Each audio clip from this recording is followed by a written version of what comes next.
Comment un président de la République peut-il être destitué? La possibilité de destituer un président de la République est inscrite dans la Constitution, article 68.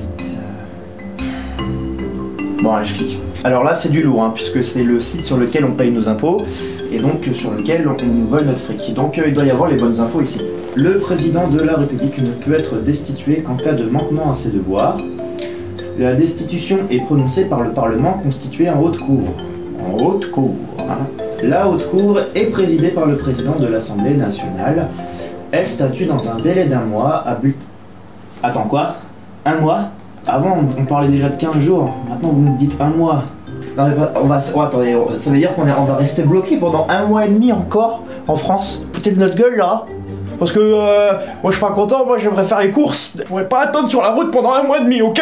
Salut et bienvenue sur la chaîne de Juste Florian. Florian, c'est moi. Et je vais te demander de bien écouter le son de ma voix, parce qu'à partir de maintenant, tes paupières sont lourdes, si lourdes que tu te rends même pas compte que t'es déjà en train de kiffer la vidéo de ouf.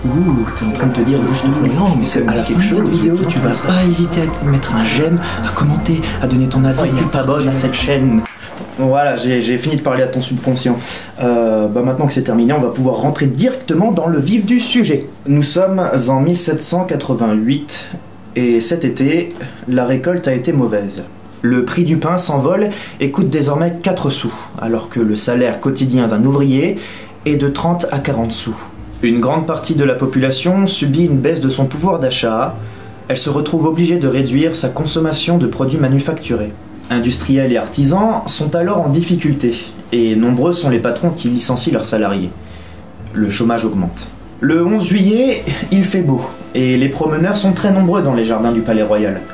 On apprend la nouvelle, la goutte d'eau qui fait déborder le vase, ce n'est pas une taxe sur le carburant, mais le licenciement du Premier ministre Jacques Necker. Certains s'attroupent, ils discutent, font en fait des groupes Facebook, et débattent certainement au sujet de l'octroi, une taxe qui frappait les marchandises les plus importantes, le vin, l'huile, le sucre, le café, etc. Mais voilà que, sur la place de la Concorde, certains manifestants se heurtent aux cavaliers du régiment royal allemand que le roi avait fait venir en région parisienne ce jour-là. Résultat, il y a des blessés. On parle pas de 500 blessés ou de 2 décès là. On parle simplement de quelques blessés. Tout de suite, les Parisiens commencent à piller les armureries et certains soldats du régiment de la garde française commencent à fraterniser avec la population. En gros, c'est des CRS qui enlèvent leur casque. Les Parisiens commencent alors à attaquer les barrières de l'octroi. Ensuite, ils se dirigent vers les employés de la Ferme Générale, une compagnie de riches financiers qui percevaient des taxes sur la marchandise et qui pouvaient même garder l'argent collecté. OKLM. J'espère que ça fait pas rire que moi, mais genre, les mecs, ils pouvaient garder une partie des taxes pour eux. Tranquillement. Mais alors, on fait ce qu'on veut, non? Quand on est riche, on fait ce qu'on veut. Moi, je dirais simplement, pourquoi pas? Hein, Marie-Antoinette, pourquoi pas? On estime même que sur les 120 millions de livres collectés, il n'y en avait que 40 qui étaient rendus au roi. Je sais pas ce que les Parisiens sont allés leur faire aux employés de la Ferme Générale. Ils ont dû bien chier dans leur froc quand ils sont venus toquer à leur porte. Et puis, vous l'avez compris, on arrive à ce fameux jour du 14 juillet 1789. C'est la Révolution. Le peuple parisien s'empare de la Bastille. Les semaines suivantes, le mouvement gagne la province et une grande peur s'installe dans les campagnes.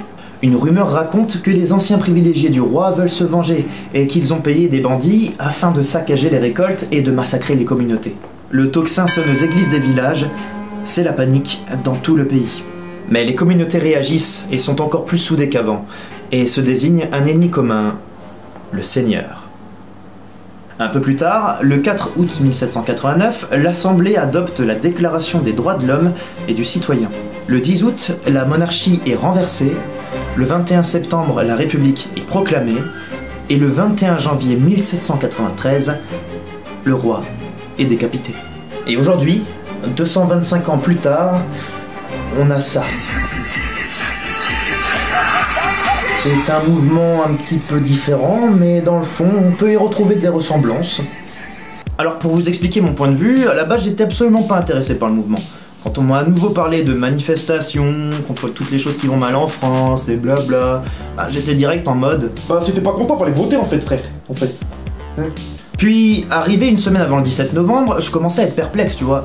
Autour de moi, les gens arrêtaient pas d'en parler, je recevais des invites Facebook de tous les côtés, et je croisais même pas mal de voitures avec les gilets jaunes sous le pare-brise. Ce qui m'a le plus choqué, c'est quand j'ai commencé à discuter avec un ami à moi, gilet jaune professionnel, qui m'a montré ça.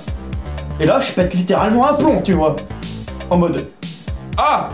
Je devais être à peu près comme ça, tu vois, et je suis tombé à la renverse en mode... Comme ça, tu vois. Alors là, j'étais assez convaincu de l'ampleur que ça allait prendre. On m'a parlé de bousculer l'économie, pour que ça embête le gouvernement, pour qu'il se soucie un peu plus de nous. Enfin, tout un discours qui vise à aider les plus miséreux. C'est vrai que personnellement, je trouve qu'il y a pas mal d'inégalités qui règnent encore aujourd'hui. Alors je me suis mis en mode... Bon, c'est quoi les bails? Expliquez-moi ce qui va se passer, on va procéder comment? Vous allez faire quoi au juste? Alors là, je m'attendais à un truc bien élaboré, tu vois, de la piraterie de haute voltige, en mode capitaine, cap sur l'île de France, nous allons manifester notre mécontentement. Sauf que... Vous allez barrer les routes. Mais entre autres... bloquer les ronds-points. C'est exactement la même chose en fait. Bon allez, j'arrête de plaisanter sur eux parce que c'est quand même un sujet sérieux. Et je veux pas ridiculiser le mouvement encore plus, alors que je le trouve très légitime. Parce que oui, il l'est. Il y a un nombre aberrant de personnes qui critiquent le mouvement sans en comprendre les réelles implications. Et je vais tenter ici de clarifier tout cet ensemble en essayant de rester le plus objectif possible. Et en donnant mon avis personnel quand même. Donc c'est parti! Transition Coluche! On est dans la merde. Il y a une pyramide sociale où il y a un mec qui est en haut tout seul. Et plus on descend, plus on est nombreux. Et quand on arrive en bas, on est vraiment dans la merde. Alors moi, ce que je voudrais, c'est qu'on remue la merde et que l'odeur monte jusqu'au nez des mecs qui dirigent. Et qu'au lieu d'être tourné vers l'extérieur du pays, ils se tournent un peu vers l'intérieur et qu'ils disent qu'est-ce qu'il y a, qu'est-ce qui se passe, qu'est-ce qu'ils ont ceux-là. Ah merde, on leur prend tout leur pognon. Ah oui, il faudrait leur en laisser un peu. Beaucoup de fois sur Twitter, j'ai vu des gens qui disaient que les gilets jaunes étaient des anti-écolos parce qu'ils défendaient le diesel. Non, non, non et archi non. La hausse du carburant n'est qu'une goutte d'eau qui a fait déborder un vase déjà bien rempli. Ce n'est pas qu'une question autour de l'essence. Il faut bien se rentrer ça dans le crâne, parce que c'est important. Ce n'est pas le problème principal. Mais je vais quand même vous expliquer pourquoi l'augmentation de l'essence est injuste. Oui, essayer de réduire notre consommation d'essence est une très bonne idée, car le transport routier fait partie des 3 plus grandes sources de pollution. Sauf que ce n'est pas en augmentant le prix de l'essence que les gens vont arrêter de prendre leur voiture. Alors oui, si t'habites à côté de ton travail, je dis pas, ça va peut-être te pousser à marcher ou à prendre le vélo, mais en général c'est quoi? 10 à 20 fois plus long que si tu prenais ta voiture? Ça serait bien que les gens fassent ça pour leur santé, mais faut voir la réalité en face. La plupart d'entre nous vont continuer à prendre leur voiture par manque de temps ou pour d'autres excuses. Il y a énormément de mesures que le gouvernement pourrait prendre pour lutter contre la pollution. Mais non. Ce que le gouvernement fait, c'est nous culpabiliser quand on prend la route. Et nous prendre plein de sous au passage. D'ailleurs, combien au juste? Alors, on n'a qu'à regarder ça ensemble. Suivez-moi. Donc là, on est de nouveau sur un article de Le Monde. Je vais vous mettre les liens dans la description. Et ça parle du prix du carburant, vous allez voir. En 2018, l'État a touché 34 milliards d'euros en taxant sur le carburant. Il y a 61% de ces 34 milliards, donc à peu près 21 milliards qui vont à l'État, et tout le reste, ça va aux régions, départements et infrastructures de transport. Maintenant, on arrive au cœur du problème des gilets jaunes et qui est en fait le problème de tout le monde. L'État nous dit qu'il finance directement 7,2 milliards d'euros pour la transition écologique. Sur les 21 qu'ils ont pris, déjà il y en a 14, on sait pas où ils vont. Et maintenant, loin de moi de faire de référence à Dieudo, mais est-ce que vous commencez à sentir la quenelle ? Parce que oui, il y en a une grosse. Les 3,9 milliards d'augmentation de la taxe sur les carburants en 2019 ne seront pas fléchés sur le budget de la transition écologique. Donc en gros, ils te disent que le prix du carburant va augmenter pour financer la transition écologique. Ils te disent que cela va te forcer à moins prendre ta voiture parce que le carburant, ça coûte plus cher. Et en même temps, ils savent déjà que ça va leur rapporter 3,9 milliards d'euros en 2019 qui, eux, ne serviront pas à la transition écologique. Donc je m'adresse à ceux qui critiquent les gilets jaunes sur le sujet de l'essence. Est-ce que tu suis ou tu as besoin d'un bouquin qui t'explique ce qu'est la levrette anale ?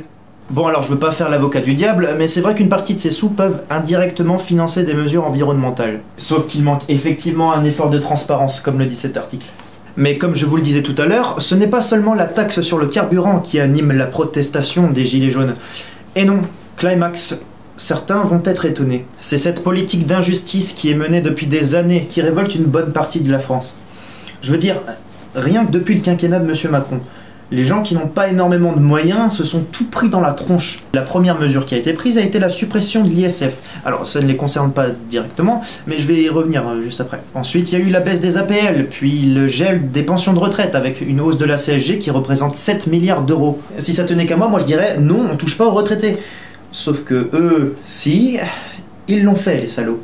Il y a les complémentaires santé qui augmentent, la mise en place des flat tax qui a offert à peu près 10 milliards d'euros de cadeaux aux plus riches. Et maintenant absolument tout le monde, y compris les revenus les plus modestes, se tape la taxe sur le carburant. Je tiens à signaler que tout ça c'est ce qui s'est passé récemment. Apparemment depuis le passage à l'euro, on nous suce jusqu'à la moelle. Je suis trop jeune pour avoir un réel avis là-dessus. Franchement, à l'époque de Chirac, Sarko, Hollande, moi je jouais à Dofus, Minecraft et Call of Duty, donc j'avais pas les mêmes trucs qui m'intéressaient, tu vois. En bref, il y a un mécontentement qui est réel et justifié, et qui est même soutenu par le plus grand nombre, avec un vrai sentiment d'injustice qui vise notre cher président à faire profiter les plus riches et à toujours en enlever encore plus aux plus pauvres. Je vais essayer de mettre le maximum de sources dans la description pour vous dire où j'ai entendu tout ça et pour vous dire que je ne sors pas ça de ma tête. Je vais vous parler maintenant de quelques exemples que j'ai entendus à droite et à gauche. Premier exemple, au printemps, on a eu le pacte ferroviaire, ou ferroviaire, je sais plus comment ça se dit. Quand M. Macron a défendu la chose, il n'a pas utilisé le mot biodiversité une seule fois. Par contre, le mot concurrence, il l'a fait plus de 80 fois. On voit le sens des priorités. Il y a 4,5 milliards d'euros qui est donné en dividendes aux autoroutes. Vous savez ce qu'on peut faire avec cet argent? Ça suffirait, et rien que ça, à rendre gratuits tous les transports en commun de toutes les villes de France. Rien que ça. Deuxième exemple, il y a en France une source de pollution qui représente 45% des émissions de gaz à effet de serre et qui pollue encore plus que le secteur routier. Ce sont les passoires thermiques et on estime qu'il y en a 7 millions en France. Cette année, le gouvernement Macron a doublé le CICE. Ça a représenté 40 milliards d'euros. C'est des sous qui auraient pu être mis en place dans la rénovation thermique, pour histoire de contrer le problème dont je vous parlais à l'instant. Et le dernier exemple que j'ai à vous donner, c'est qu'on laisse tranquille tous les industriels pollueurs, tous les déplacements du kérosène, donc par exemple quand on prend l'avion, c'est pas taxé comme si nous on prenait notre voiture. Il y a aussi les croisières en bateau, après voilà, je m'y connais pas plus que ça. Et quand vous réfléchissez et que vous entendez que les plus riches ont vu leur fortune être multipliée par 7 en 20 ans, vous vous rendez compte de l'injustice qui est présente là. On vient déranger les plus pauvres avec des taxes, on leur enlève des choses et tout, et derrière de l'autre côté, les plus riches s'en mettent encore plus les fouilles. C'est injuste, injuste.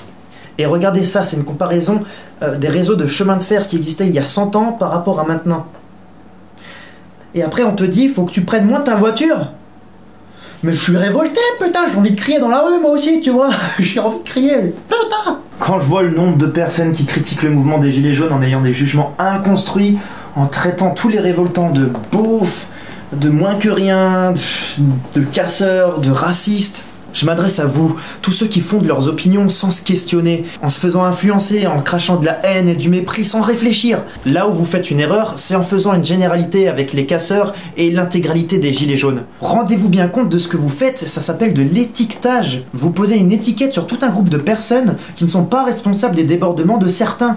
Je vais vous prendre un exemple simple. Je vais ouvrir un de mes logiciels et je vais vous montrer comment ça marche. C'est maternel ce que je vais vous montrer, mais vraiment, c'est maternel. Je suis énervé, ok. Je vais créer un carré. Et d'ailleurs, ce carré, on va lui donner la couleur, jaune. Trop drôle. Ce petit carré, ce que je vais faire, c'est que je vais le dupliquer 10 fois. Voilà, maintenant j'en ai 10, et je vais à nouveau dupliquer 10 fois ces petits bonhommes. On a 100 personnes ici. On a 100 petits carrés qui représentent 100 petits gilets jaunes. Je baisse un petit peu la qualité parce que mon ordinateur, il commence déjà à mourir. Ces centaines de personnes, nous allons à nouveau, vous avez compris, les dupliquer par 10. Là, on a un échantillon de 10 000 gilets jaunes. J'ai envie d'aller jusqu'à 100 000. Bon, allez, on va jusqu'à 100 000. Et vous savez quoi? On va grossir un petit peu les chiffres de la presse. Et on va dire qu'il y avait 300 000 gilets jaunes de mobilisés le samedi dernier.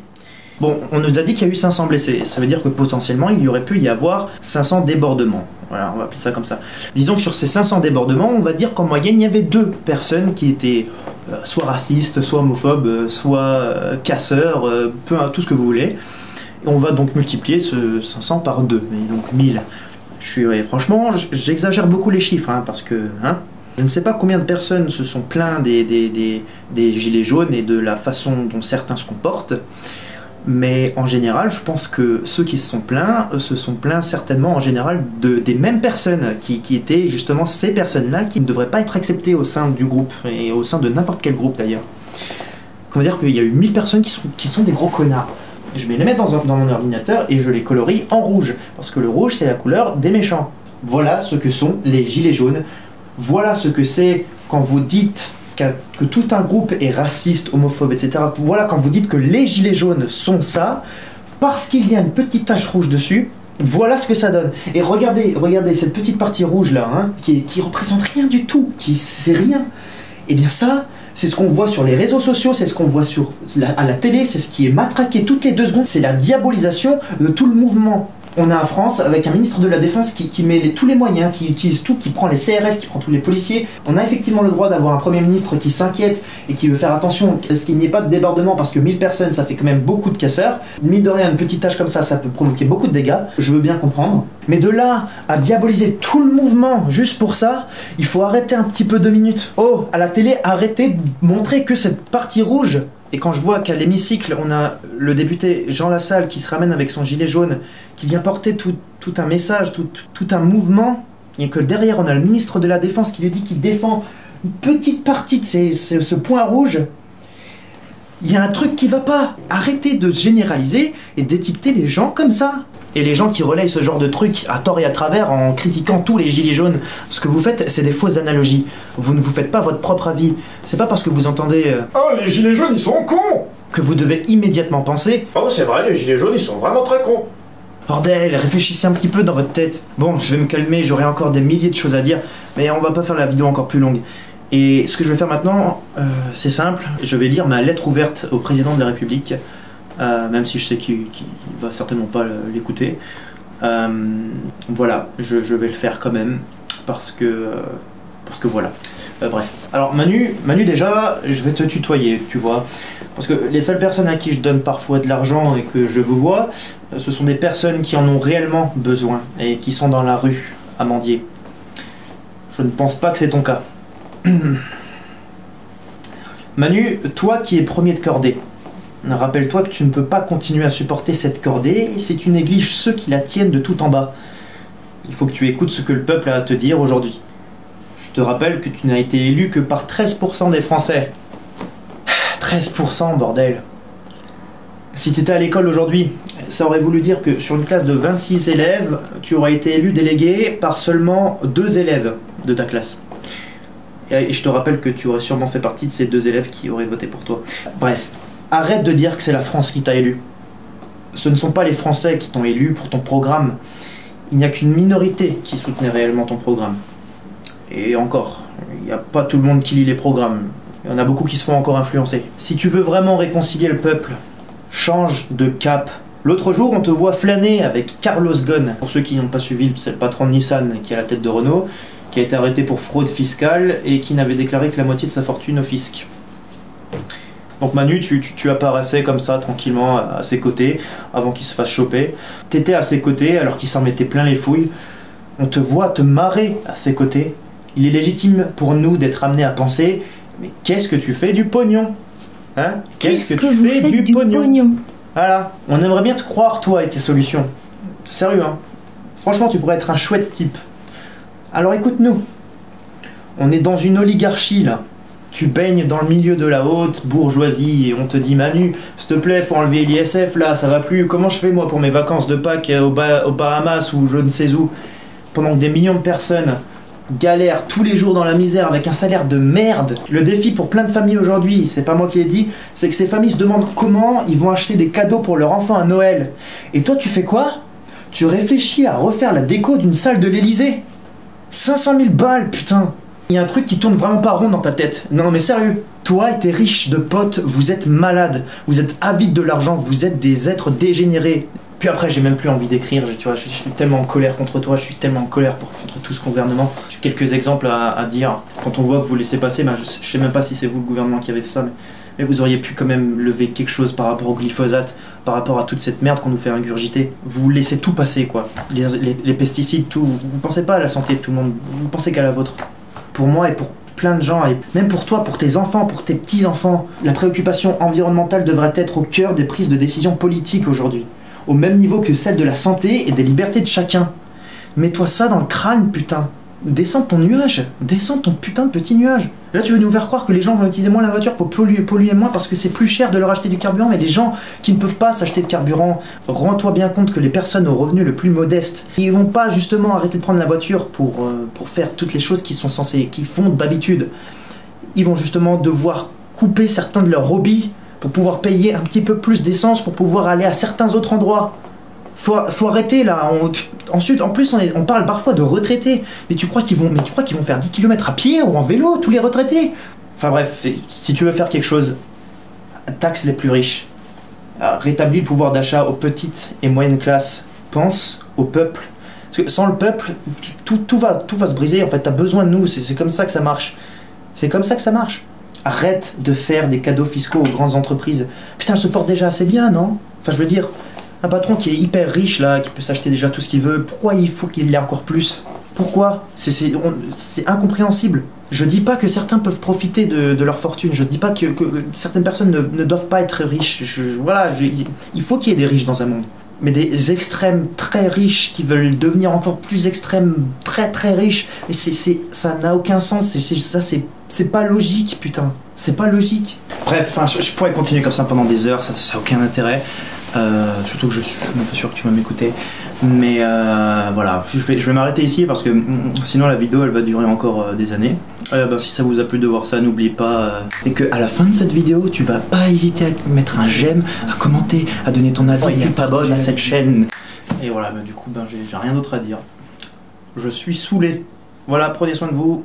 C'était Florian, j'ai donné mon avis et j'espère qu'il sera entendu. Ciao.